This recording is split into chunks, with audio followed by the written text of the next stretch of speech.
Hi అండి, నమస్తే. నేను మీ Lakshmi. Welcome back to my channel. Friends, ఈరోజు మన వీడియోలో ఎంతో టేస్టీగా ఉండే పెసరట్టు ఎలా తయారు చేసుకోవాలో చేసి చూపిస్తున్నానండి. ఈ పెసరట్టు మనం వారంలో ఒకసారైనా బ్రేక్ఫాస్ట్గా తయారు చేసుకుంటే కనుక హెల్త్కి చాలా మంచిది. ఇక ఆలస్యం చేయకుండా ఈ పెసరట్టుని క్రిస్పీగా ఎలా తయారు చేసుకోవాలో చూసేద్దాం రండి. ఒక బౌల్ తీసుకొని దానిలోనికి పెసలు వేసుకోవాలి. నేను ఒక కప్పు తీసుకుంటున్నాను. ఒక కప్పు పెసలకి నేను ఒక చిన్న గ్లాసుతో బియ్యం తీసుకుంటున్నాను. రేషన్ బియ్యం అండి. మనం బియ్యం ఎక్కువ వేసుకుంటే కనుక మనకి దోశలు చాలా క్రిస్పీగా వస్తాయి. అదే ఒకవేళ మనం తక్కువ బియ్యం వేసుకుంటే కనుక కొంచెం మెత్తగా సాఫ్ట్గా వస్తాయి అన్నమాట.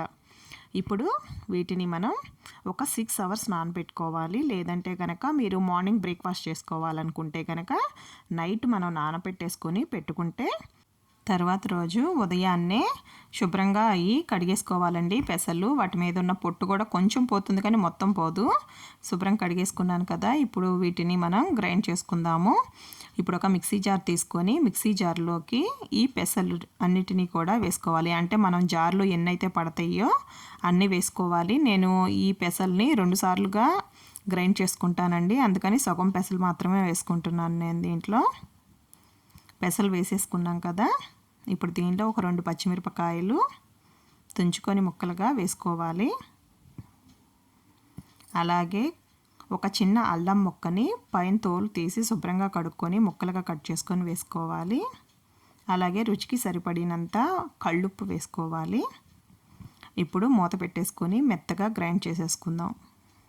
చూసారు కదా, మెత్తగా గ్రైండ్ చేసుకోవాలి. మనం బియ్యం వేసాం కదండి, మనం ఒక 6 గంటలు నానబెడితే కనుక చక్కగా మెత్తగా గ్రైండ్ అవుతాయి అవి మొత్తం కూడా.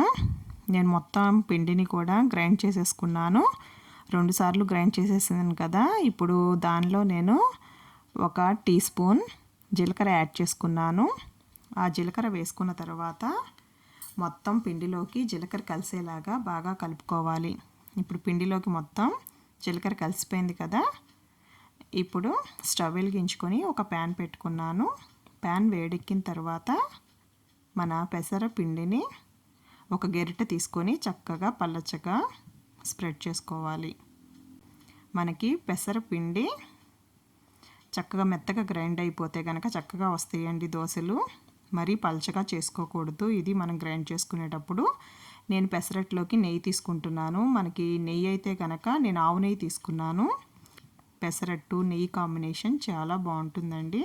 ఇష్టం లేని వాళ్ళు కావాలంటే కనుక నూనె కూడా వాడుకోవచ్చు. చూసారు కదా, చక్కగా కాలిపోయింది కదా. మనం బియ్యం వేయడం వల్ల క్రిస్పీగా వస్తాయండి దోశలు. ఒక సైడ్ కాలిపోయింది కదండి. మనం ప్లెయిన్ దోశ వేస్తున్నాం కదా, వన్ సైడ్ కాలినా కూడా చాలా బాగుంటుందండి. చాలా క్రిస్పీగా కూడా ఉంటుంది.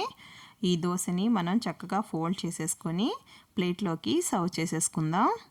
నెక్స్ట్ మనం దోశని వేయాలంటే కనుక ప్యానం హీట్ ఎక్కువ ఉంటే కనుక మనకి దోశ సరిగ్గా రాదండి. అందుకని ప్యానంని కొంచెం చల్లార్చుకోవాలి. అంటే సిమ్లో పెట్టుకొని కొంచెం వాటర్ జల్లి తడి బట్టతో కానీ లేదంటే ఒక టిష్యూతో కానీ క్లీన్ చేసుకోవాలి. అలా చేయడం వల్ల ప్యానం కొంచెం చల్లబడుతుంది. అలా చల్లబడిన తర్వాత మనం దోశను వేస్తే కనుక మనం వేసిన పిండి వెంటనే ప్యానంకి అతుక్కుపోకుండా చక్కగా పలుచగా వస్తుంది. ఇప్పుడు దీని మీద నేను సన్నగా కట్ చేసుకున్న ఆనియన్స్ వేస్తున్నాను.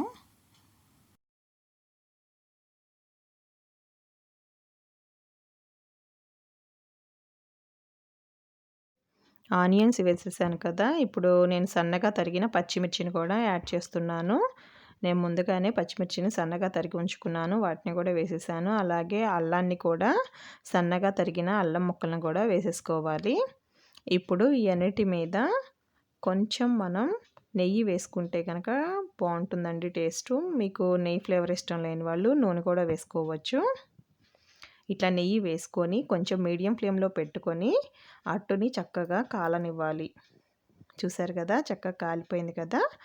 ఇప్పుడు ఒకసారి ఫోల్డ్ చేసి ఫ్లేమ్ని సిమ్లోకి పెట్టుకొని ఒక్క నిమిషం ఉంచుకొని మనం ప్లేట్లోకి సర్వ్ చేసేసుకుందాం. చూసారు కదా ఫ్రెండ్స్, ఎంతో టేస్టీగా ఉండే పెసరట్టు రెడీ అయిపోయింది. మీరు కొబ్బరి చట్నీతో కానీ, లేదంటే అల్లం చట్నీతో కానీ సర్వ్ చేసుకుంటే కనుక చాలా టేస్టీగా ఉంటుంది. తప్పకుండా మీరు ఒకసారి ట్రై చేయండి.